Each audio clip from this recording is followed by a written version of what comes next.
As Gita says, that it's the soul which matters rather than your body. Yeah. Leads to a point. It's the wealth framework Yeah. that should matter than just playing on identifying stocks. It is actually a combination of identification of stocks, identification of an asset, identification of model portfolios or Right. baskets, and that should marry with the kind of risk profile or risk appetite of an investor.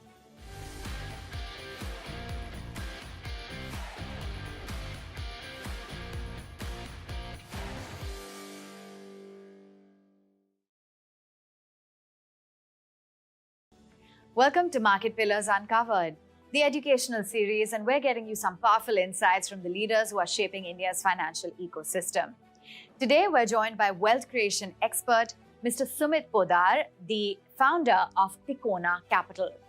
With over 15 years of experience in equities, investments, and portfolio management, he's worked as a fund manager and head of equities with leading institutions such as Aditya Birla Sun Life, Star Union Daiichi Life Insurance, and Tata Consultancy Services.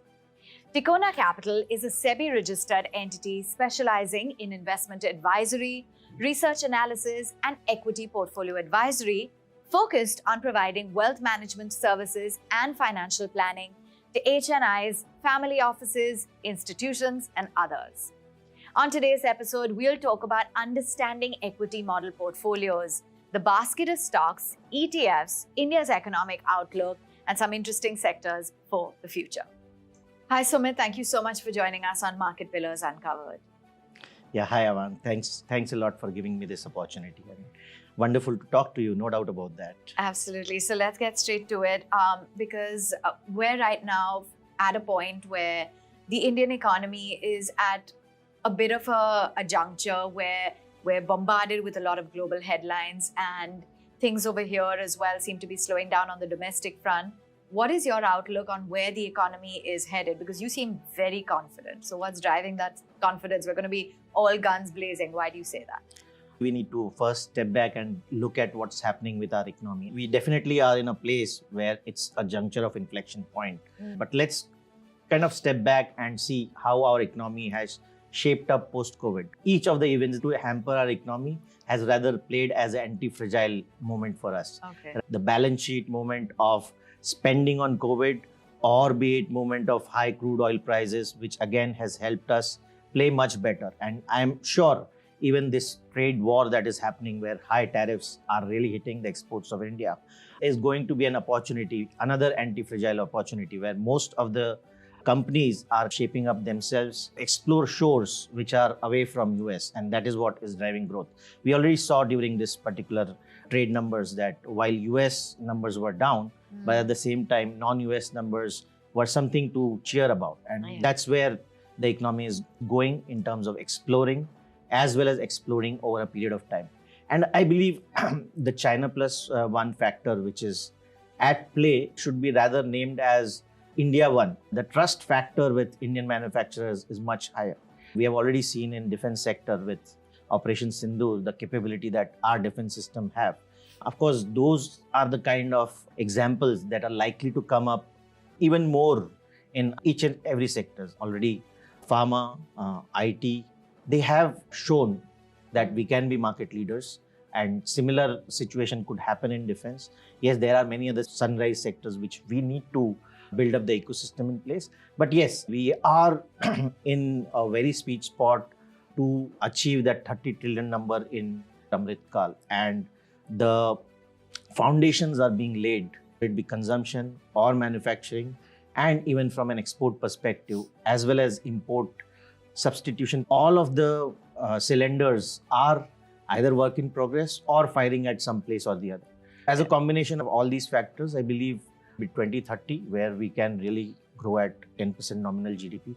Of course, we are going through a phase where inflation being lower, we are seeing a nominal GDP which is in a single digits. But yes, that is likely to come up as a combination of digitization, demography, as well as the startup culture, which is leading to risk taking in the economy, will drive things up. Okay. Foundations are being laid. Okay. No doubt it doesn't come on the plate. We really have to work. We have to learn from the economies, the leaders, US in terms of market economy, like China in terms of the scale and picture, and even Germany, where the small scale or SMEs are globally leading companies. All those areas we have to learn policy framework that can help that kind of value chain to fuel movements. that growth. Absolutely. But let's also nail it down to from an investment standpoint. If we were to look at the equity markets right now in these very choppy, volatile times, which are the sectors that are showing promise for the long haul? That's a very interesting question. And yes, from an investment standpoint, what matters the most is how we are able to monetize the opportunity. While the economy is really firing at its best, but at the same time, those investment opportunities needs to be coming in picture.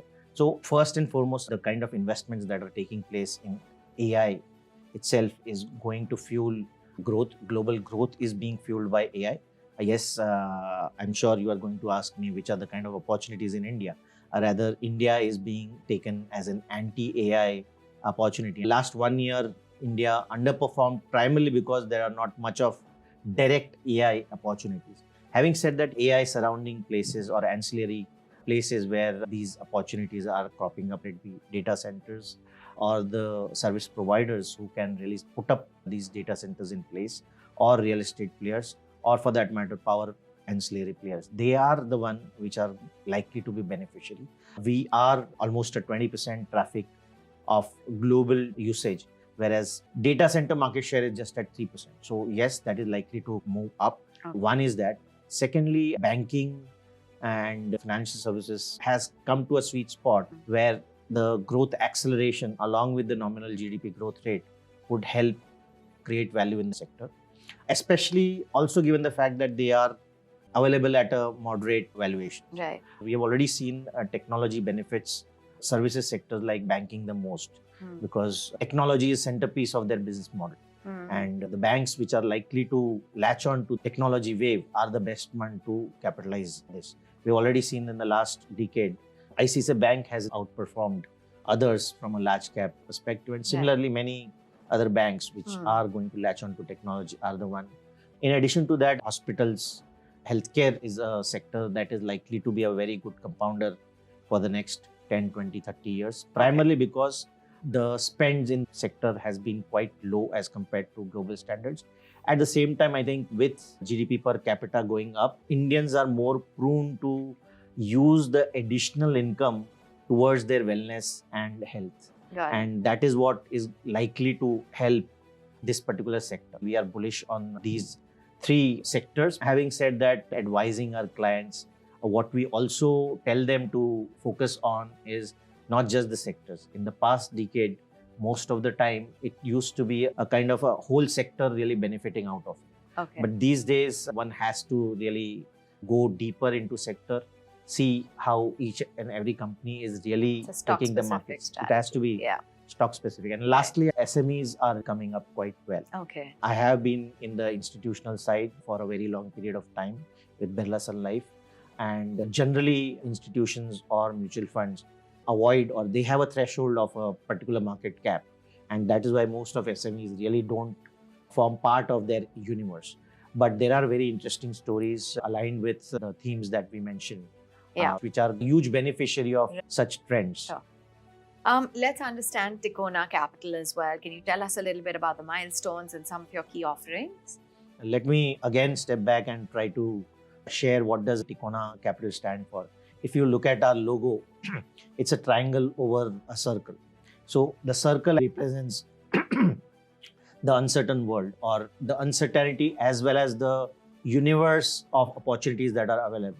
What we have found is most of the customers, it be HNIs or family offices, they try to latch on to each and every opportunities. What we try to do is simplify. The triangle is a three-dimensional framework where it's knowledge, network, and conviction. So these three feed into each other, because unless and until we really have the knowledge about a particular sector, markets, we won't be able to really take a call. Similarly, network plays an important role, because without network of sell-side analysts, network of analysts, network of dealers in terms of all the stakeholders in that sector. And a combination of these two is what leads to conviction, because unless and until you really build that conviction, you won't be really able to benefit out of whatever you have analyzed, whatever you have spoken with your network. So as a combination of these three is where Tikona Capital stands.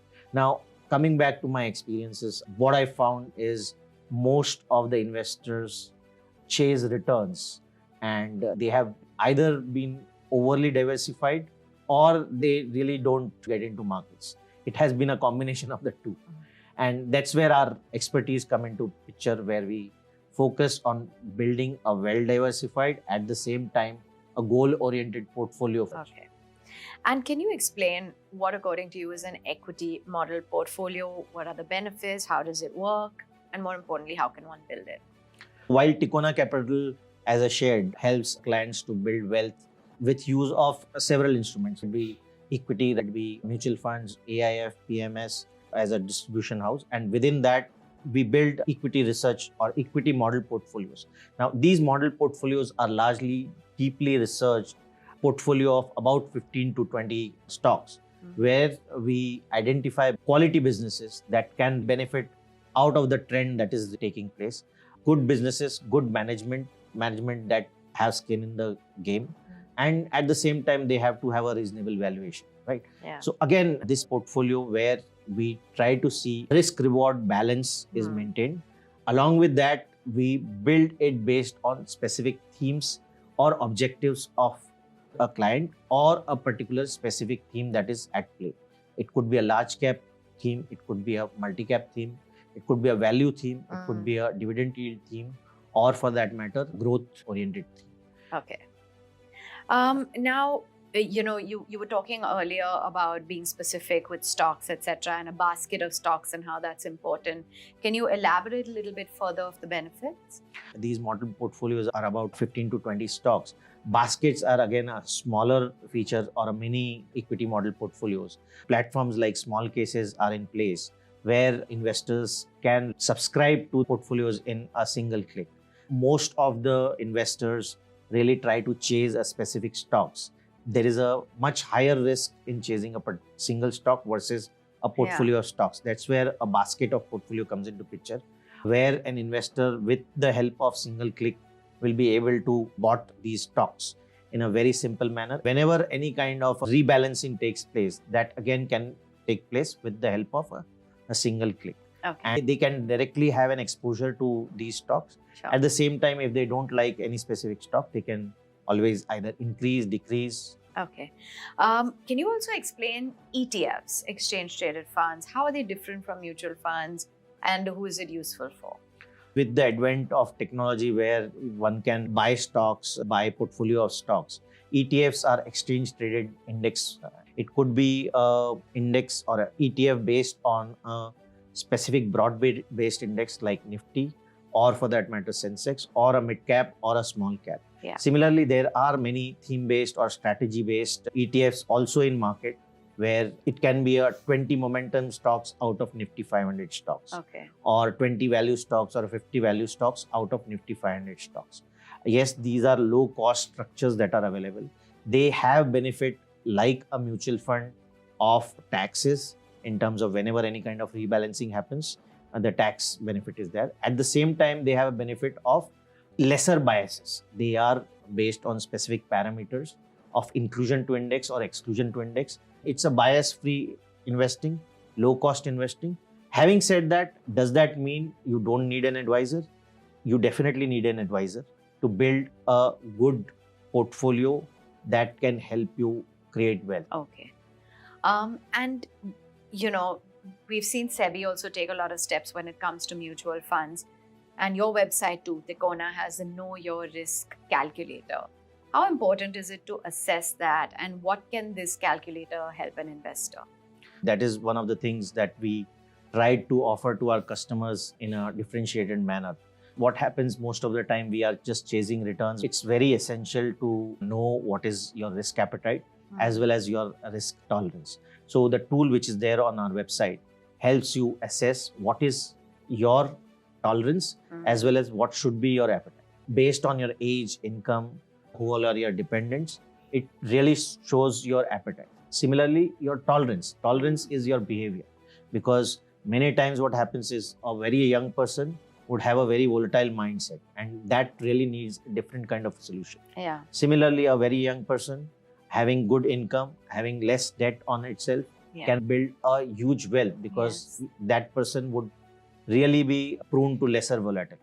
So what this tool does is it takes your inputs of the person who is wanting to know their risk. It assesses their risk profile as well as risk appetite, and gives a solution, a generic solution based on that. Of course, one needs to further go through their advisor to have specific advice, but it broadly gives you an idea of where your risk tolerance as well as your risk appetite should be. Okay, and that is so important for an investor. Extremely important. Yeah. That's why we always then just playing on identifying stocks. It is actually a combination of identification of stocks, identification of an asset, identification of model portfolios or baskets, and that should marry with the kind of risk profile or risk appetite of an investor. Gita says that it's the soul which matters rather than your body, right? Leads to a point. It's the wealth framework that should matter rather than an investment or the equity returns. Right. Let's get behind your career. Tell us a little bit about how you got started and some of the key turning points. I did my chartered accountancy in November 2000. I have been always passionate about equity markets, of the kind of value generation. Most of the time, it is always assumed that it's a win-lose situation. अगर आपको पैसा कमाना है, पैसा बनाना है, तो किसी और का पैसा छीनो, right? So market is a fantastic place where value is created, and always intrigued by wanting to know how wealth is created, how companies are being built. While I was doing my CA studies, कल भी exam था, तो भी मैं आज क्या बोलते हैं, I was watching markets and my mother used to say that बेटा investing तो बाद में भी हो जाएगा, कल CA का exam है वो clear कर लो. And thankfully, with grace of God, I cleared my exams with all India rank. Being from Mawardi family, being a chartered accountancy background, I was always fascinated. And when I joined my first corporate, which is TCS, I had an opportunity to go to US. And in the US, I saw the kind of infrastructure, the kind of organizational culture that is there to build large organization based on how 1+1 as a team can become such large teams. We are yet to mature to those corporate level achievements. So rather it be on infrastructure or the corporate level understanding. And that is what actually brought me back, that India has such a huge opportunity. That's how I worked from being a tech company from TCS, where I did investor relations. I was in institutional IR, but over a period I transitioned from there to a sell-side research analyst and to buy-side with Birla Sun Life Insurance for almost 12 years, where I started as a research analyst, but at the same time graduated to different roles, including fund management with varied fund objectives, several sectors looked upon. And from Birla Sun Life, I went to Star Union Daiichi as a vice president. And last 4 years, I've been doing my own setup, Tikona Capital, helping clients build wealth. Amazing. And apart from the markets which keep you busy, what else keeps you busy? Any hobbies? I'm an avid reader, and it is not just reading, it is more about building intelligence, building wealth, right? So I keep watching long form YouTube videos as well as reading. Those are my key hobbies, largely in subjects of investing, in subjects of how to build super intelligence, and in subjects of AI. These days, everywhere it's AI, which is what is helping latch on to the best of human intelligence going forward. I have 2 daughters. One is 10-year-old, one is 3-year-old, spending time with them, trying to imbibe a habit of how to be limitless, because in this digital era, the kind of digital consumption that is taking place, ultimately they have to be mentally much more stronger. Right. And my wife, who happens to be a public prosecutor in Bombay High Court, she's the one who has given me idea of writing this particular book. Okay. If I can spare some time on this. Yeah, so this is an interesting book we published for helping our clients during this Diwali. We were just kind of contemplating, debating what is the kind of gift we should give to our clients, prospective clients, and people who have helped build Tikona Capital. So this is the idea that came up, that most of the investing wisdom stays in the West. Is there any wisdom that we can take from our ancient history. So Right. that's where this idea came in, that 18 adhyayas of Bhagavad Gita Okay. can expand our investing wisdom. What we Interesting. have done is key takeaways from each adhyay as it is, and then drawing parallels and learnings which can be applied for our wisdom. Okay. So So it marrying starts- ancient wisdom with investing. Exactly. Okay. So that's what is the thought process out here. Of course, Okay. people can get in touch with us if they want a copy of this. Sure. And of course, this is a copy for you about Thank that. you. Thank you so much. I will have a look. Looks very Sure. interesting. Thank you so much, Sumit. It's been a pleasure interacting with you. Thank you for joining us today. Thank you so much. Really appreciate the time taken by you. The way Money TV, by bringing experts in place, Yeah. helping expand the wisdom of people as well. So really appreciate that, and I enjoyed this interaction. Thank you so Thank you. much. Thank you. That's all on this episode of Market Pillars Uncovered. Don't forget to like, share, and subscribe to Money TV. We've got lots of other interesting conversations with top market voices. Until next time, invest smart and stay informed.